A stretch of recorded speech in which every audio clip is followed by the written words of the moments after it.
Saudara, pembentukan Dewan Pendidikan dan Komite Sekolah harus dilaksanakan secara transparan, diketahui oleh masyarakat, akuntabel, dan juga demokratis. Peran dan fungsi Dewan Pendidikan dan Komite Sekolah tidak dapat dilepaskan dari pelaksanaan manajemen pendidikan pada tingkat sekolah. Beberapa aspek manajemen yang menjadi kewenangan tingkat sekolah antara lain adalah: pertama, menyusun program kerjanya untuk menetapkan visi, misi, strategi, tujuan, logo, lagu, dan tata tertib sekolah. Hal sangat penting sebagai modal dasar yang harus dimiliki sekolah. Ini merupakan bukti kemandirian awal yang harus ditunjukkan oleh sekolah. Jika pada masa lalu sekolah lebih dipandang sebagai lembaga birokrasi yang selalu menunggu perintah dan petunjuk dari atas, dalam era otonomi daerah ini, sekolah harus memiliki kesadaran untuk menentukan jalan hidupnya sendiri. Dalam menyusun program kerjanya tersebut, orang tua dan masyarakat yang tergabung dalam komite sekolah serta seluruh warga sekolah harus dilibatkan secara aktif. Kedua, memiliki kewenangan dalam penerimaan siswa baru sesuai dengan ruang kelas yang tersedia, fasilitas yang ada, jumlah guru, dan tenaga administratif yang dimiliki. Tentu, beberapa ketentuan yang ditetapkan oleh Dinas Pendidikan Kabupaten atau Kota perlu mendapatkan pertimbangan secara bijak.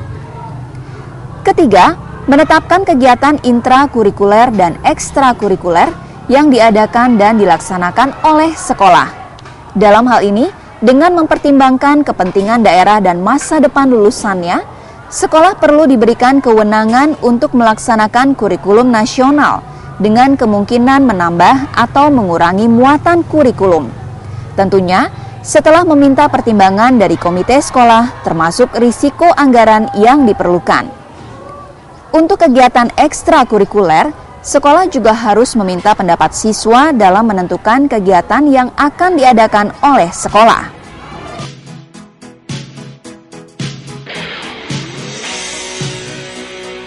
Keempat, pengadaan sarana dan prasarana pendidikan termasuk buku pelajaran dapat diberikan kepada sekolah dengan memperhatikan standar dan ketentuan yang ada.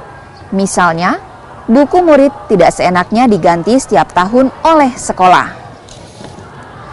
Pemilihan dan pengadaan sarana dan prasarana pendidikan di sekolah dapat dilaksanakan oleh sekolah dengan tetap mengacu kepada standar dan pedoman yang ditetapkan oleh pemerintah pusat atau provinsi dan kabupaten atau kota. Kelima, penghapusan barang dan jasa dapat dilaksanakan sendiri oleh sekolah dengan mengikuti pedoman yang ditetapkan oleh pemerintah, provinsi, dan kabupaten atau kota. Keenam, proses pengajaran dan pembelajaran. Ini merupakan kewenangan profesional sejati yang dimiliki oleh lembaga pendidikan sekolah. Kepala sekolah dan guru secara bersama-sama merancang proses pengajaran dan pembelajaran yang memungkinkan peserta didik dapat belajar dengan lancar dan berhasil. Ketujuh, urusan teknis edukatif yang lain sejalan dengan konsep manajemen peningkatan mutu berbasis sekolah atau MBS merupakan urusan yang sejak awal harus menjadi tanggung jawab dan kewenangan setiap satuan pendidikan.